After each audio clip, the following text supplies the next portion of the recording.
A 30% tax from the Biden administration. Yikes.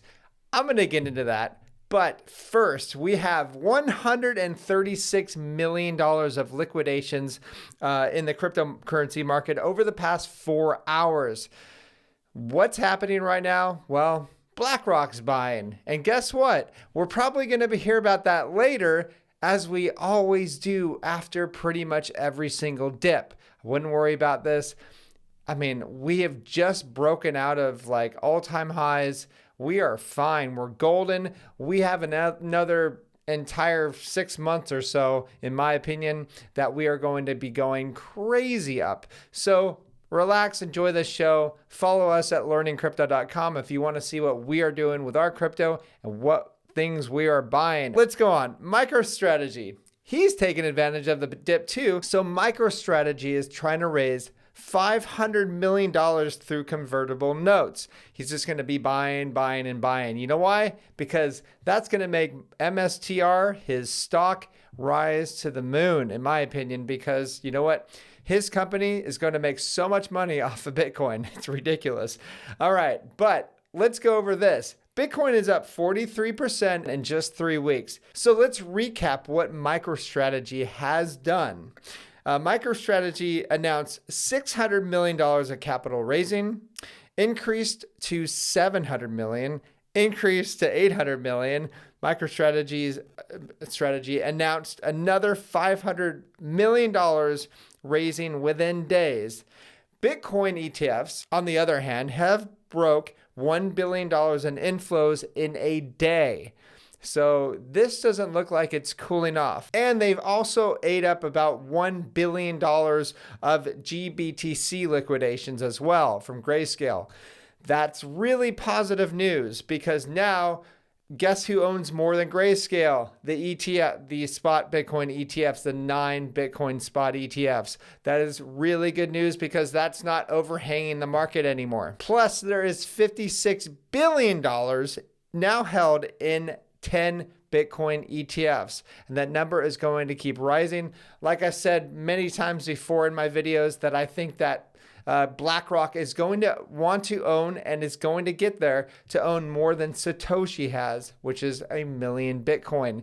And they're going to get there. All right. They're going to learn how to, they're going to shake the market, whatever they have to do. They do not fail. Keep this in mind. They don't lose. Now for the Biden administration, they are proposing, this has not happened yet, a 30% tax on electricity used for Bitcoin mining. In my opinion, this is good news. And I'm going to get a lot of hate. I posted this on Twitter at Sir Crypto Tips if you want to follow me there. I said this is really good news, because what is going to happen if that happens? Miners in the United States are going to go underground. So what does that mean? They're going to become more efficient, more energy efficient. They're going to be off the grid, so that makes Bitcoin more anti-fragile, more robust. I mean, look what happened when China banned Bitcoin. What happened?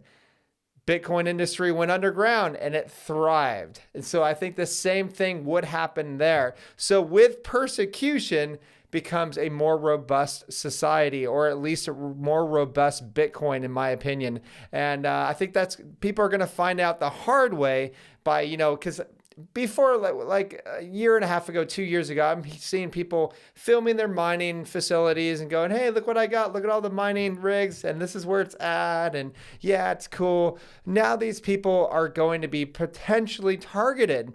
And I warn these people. I got a lot of flack for that, because they're like, oh, screw that. That's never going to happen. Well, this is just a warning sign. This is a red flag. You don't want to in my opinion, you should never make yourself public, especially in a country that hates Bitcoin.